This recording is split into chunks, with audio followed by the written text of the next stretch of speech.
हाँ चलिए। नमस्ते बच्चों, मैं आज आप लोगों के सामने एक बहुत ही रोचक ज्ञानवर्धक कहानी के साथ उपस्थित हूँ, जो आपके पाठ्य पुस्तक का द्वितीय पाठ है। इसका शीर्षक है स्वर्ण काकः, सोने का कौवा। यह कहानी पंचतंत्र से ली गई है। पंचतंत्र के 5 भाग हैं, इसीलिए इसका नाम पंचतंत्र रखा गया है। इसके लेखक विष्णु शर्मा जी हैं। तो आइए हम लोग इस कहानी का वाचन करते हुए इसका भावार्थ देखते हैं। पुरा कस्मिंश्चित् ग्रामे एकः निर्धना वृद्धा स्त्री न्यवसत्। प्राचीन काल में किसी गांव में एक गरीब औरत रहती थी। तस्याः च एका दुहिता विनम्रा मनोहरा स्यासित्। उस औरत की एक बहुत ही विनम्र मनोहर लड़की भी थी। एकदा माता स्थल्या तंडुलान् निक्षिप्य पुत्रीम् आदिशत्। एक बार उसकी माता थाली में कुछ चावल डाल करके पुत्री को आदेश दी, सूर्यातपे तंडुलान् खगेभ्यो रक्षः। सूर्य के प्रकाश में इसको रख दो और फिर पक्षियों से इसकी रक्षा करो।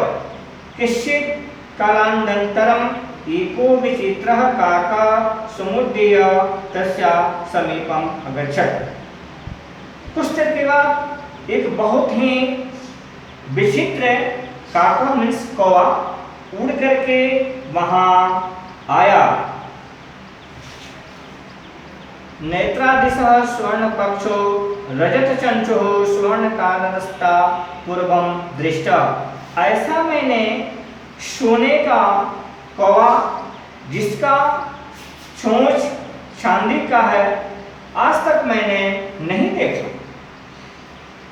तम तंडुलान् खादन्तं हसन्तं च विलोक्य बालिका रोदितुम् आरब्धा। तम तंडुलान् खादन्तं हसन्तं च, वह कौवे को चावल को खाते और हंसते हुए वह लड़की देखी और फिर रोना शुरू कर दिया। तम निवारयन्तीं सा प्रार्थयत्। वह कौवे से प्रार्थना करने लगी, तंडुलान् मां भक्ष्य। इस चावल को मत खाओ, मदीया माता अतीव निर्धना वर्तते। मेरी माता बहुत ही गरीब है। स्वर्ण पक्षः काकः प्रवाच। सोने का कौवा बोला, मां शुचः सूर्योदयात् प्रातः ग्रामाद् बहिः पिप्पल वृक्षमनो तया आगतव्यम्। सुनो, सूर्योदय के पहले गांव के बाहर पीपल वृक्ष मनो, पीपल के वृक्ष के पास कल तुम आना। अहम तुभ्यं तंडुल मूल्यम दस्यामि। मैं तुमको इस चावल का मूल्य दूंगा। प्रहर्षिता बालिका निद्रामपि न लेभे। प्रमुदित लड़की रात में सोई नहीं। वैसे भी जब आदमी कुछ खुशी होती है तो रात्रि में निद्रा कम ही आती है, नींद कम ही लगती है। ऐसी स्थिति उस लड़की के साथ हुआ। सूर्योदयात् पूर्वमेव सा तत्रोपस्थिता। सूर्योदय होने के पहले सा वह लड़की वहां उपस्थित हो गई अर्थात चली गई। वृक्षस्योपरि विलोक्य सा च आश्चर्यचकिता संजाता। वृक्ष के ऊपर उसने आश्चर्यचकित कुछ ऐसी चीज देखी, यत् तत्र स्वर्णमय प्रसादो वर्तते। वृक्ष के ऊपर सोने का महल बना हुआ था। प्रसाद, प्रसाद मीन्स भगवान के पूजनोपरांत जो प्रसाद वितरित किया जाता है, और प्रसाद मीन्स महल। यदा काका सहित्वा प्रमुदस्तदा तेन स्वर्ण गवाक्ष कथितम, उस समय वह कौवा उस घर में, सोने के घर में जो पेड़ों पर बना हुआ था, उस समय वह सोया हुआ था, जगा, और गवाक्ष खिड़की से देखते हुए बोला, हम हो बाले तम आगता, अरे बालिका तू आ गई, तिष्ठ ठहरो, अहम त्वत्कृते सोपान अवतारयामि, ठहरो मैं तुम्हारे लिए सीढ़ी नीचे उतारता हूँ। तत्कथय स्वर्णमयम रजतमयम ताम्रमयम वा।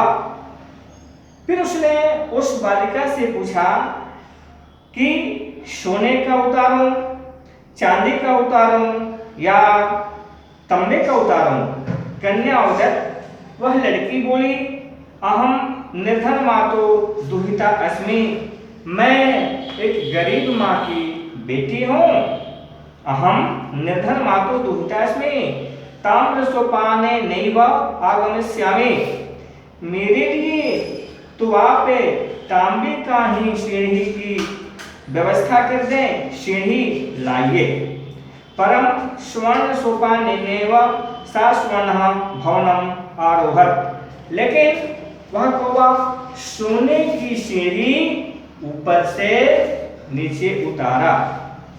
चिरकालम भवने चित्र विचित्र वस्तुनि संचितानि दृष्ट्वा स विस्मयं गता।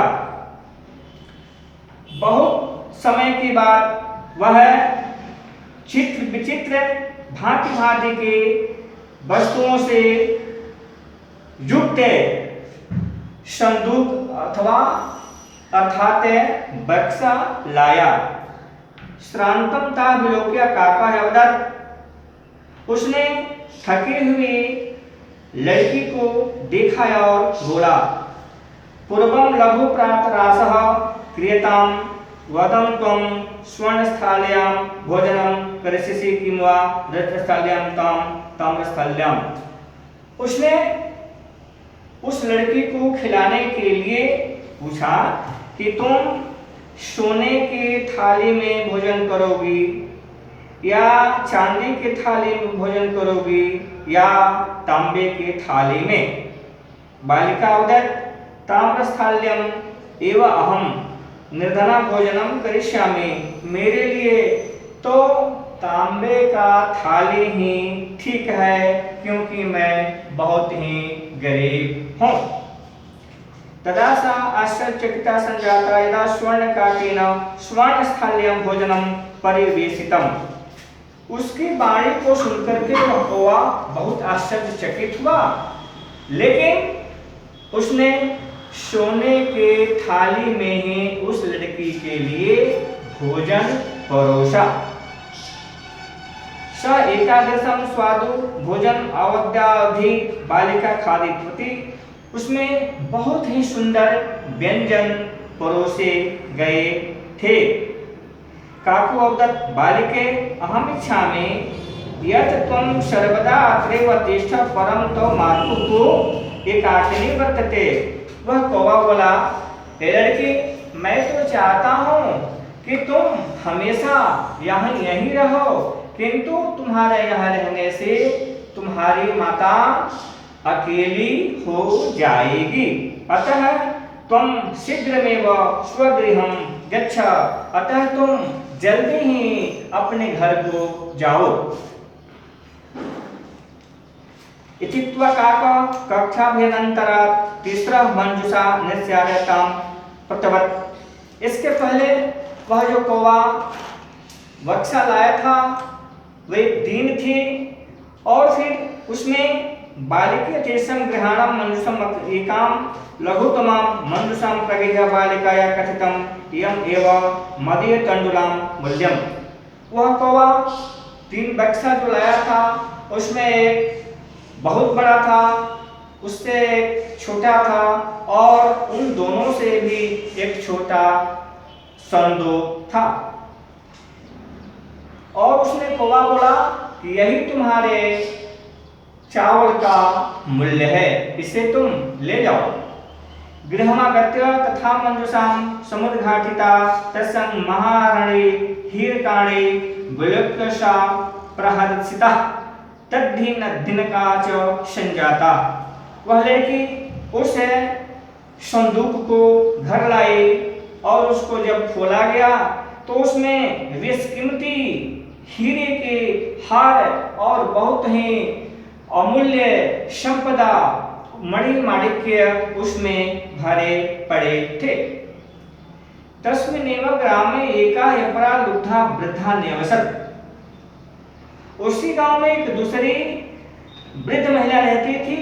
तस्यापि एका पुत्री आसीत्, उसकी भी एक बेटी थी। ईर्ष्या सा तस्य स्वर्णकाकसरस्य ज्ञाति होती। किसी तरह द्वेषवश वह वृद्ध ने इस कहानी को जान लिया। सूर्यातपे तंडुला निक्षिप्य तथापि स्वसुता रक्षार्थं नियुक्ता। तो पहले जैसी वृद्ध की थी वैसा यह दूसरी औरत भी अपनी बेटी को थाली में चावल दे करके रक्षा करने के लिए बिछा दिया। तथैव स्वर्ण पक्ष काका तंडुलां भक्ष्यन् तापि तत्रैव कार्यत्। उसी तरह वहां भी एक कौवा आया जो सोने का था। वह लड़की कौवे से बोली कि तुम मेरे इस तंडुल को मत खाओ, अहम त्वं कृते सुपानम अवतरामि।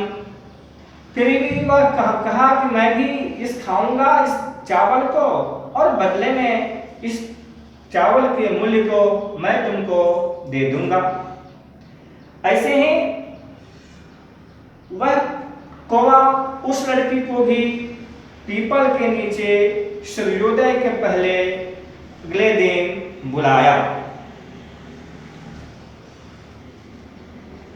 प्रतिनिवृत्ति काले स्वर्णकाकेन कक्षाभ्यंतरा तीसरा मंजुषा तत्पुरा समुपस्थिता। इसी तरह वह कौवा भी पूछा कि मैं तुम्हें आने के लिए सोने का, चांदी का या तांबे का सोपान अर्थात चढ़े लाऊं। वह लड़की बोली आप मुझे सोने का दीजिए। उस लड़की के कहने के बावजूद भी वह कौवा तांबे का सीढ़ी उस लड़की के लिए ऊपर से उतारा। प्रतिनिवृत्ति काले स्वर्णकाकेन कक्षाभ्यंतरा तीसरा मंजुषा तत्पुरः समुपस्थिता। फिर पहले की भांति वह कौवा 3 संदूक उस लड़की के लिए आया। लोभाविष्टा सा बृहत्तमा मंजुषां गृहीतवती। वह लोभी लड़की बड़ी संदूक को ग्रहण किया। गृहमागत्य सा तर्षिता यावत् मंजुषा उद्घाटयति। वह जब घर आई बहुत खुश थी। जब उस संदूक को खोला गया तावत् तस्यां भीषणः कृष्णो स्वल्पो विलोकितः। उस संदूक में बहुत ही भयंकर एक काला नाग था। लुब्धया बालिकया लोभस्य फलं प्राप्तम्। अतः वह लड़की लोभ से ग्रस्त थी और उसने लोभ के फल को प्राप्त कर लिया था। तदंतरम सा लोभम परित्यज्य। उसके बाद उसने लोभ करना छोड़ दिया। अतः इस कहानी से हमें यह शिक्षा मिलती है कि हमें लोभ नहीं करना चाहिए। धन्यवाद।